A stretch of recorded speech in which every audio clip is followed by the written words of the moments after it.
Hey guys! Today I'm going to show you how you can make sorting filters in Webflow, so let's get started. Webflow is a very flexible platform, and with a little custom code, you can implement almost anything, including the ability to filter and sort content so your visitors can find exactly what they need. Whether you have a blog, a portfolio, or an e-commerce project, filters make your site easier to navigate and more professional. For this tutorial, we'll use the Mix-It-Up JavaScript library, which allows animated filtering and sorting. Mix-It-Up is great for static galleries, portfolios, and even dynamic CMS-powered content. You can filter and sort by category, date, tags, or even price. Let's start with static content. First, create a container div and name it Mix Container. Inside it, add all the elements you want to filter and give each one the class Mix. Then, add filtering categories to each item using combo classes like nature, people, travel, or whatever applies to your content.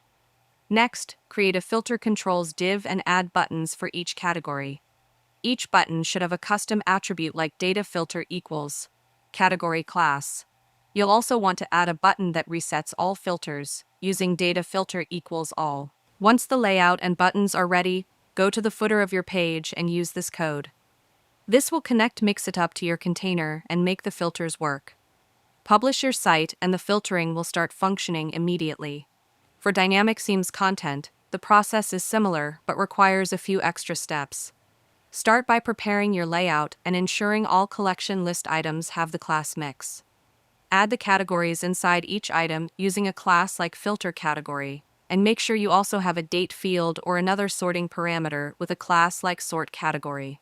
The date should be in YIMMDD format to work correctly with sorting.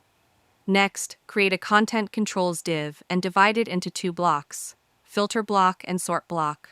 Use a collection list connected to your categories collection to dynamically create filter buttons. Inside each collection item, embed the HTML for the filter button.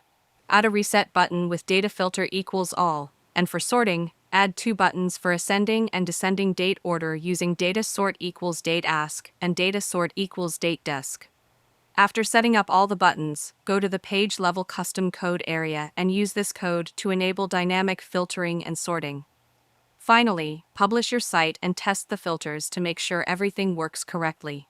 By following these steps, you now have fully functional sorting and filtering for both static and dynamic themes content in Webflow. Visitors will be able to find exactly what they need quickly and efficiently, giving your website a much more professional and user-friendly experience. And that's it. If you found this video helpful, consider giving it a like and subscribe.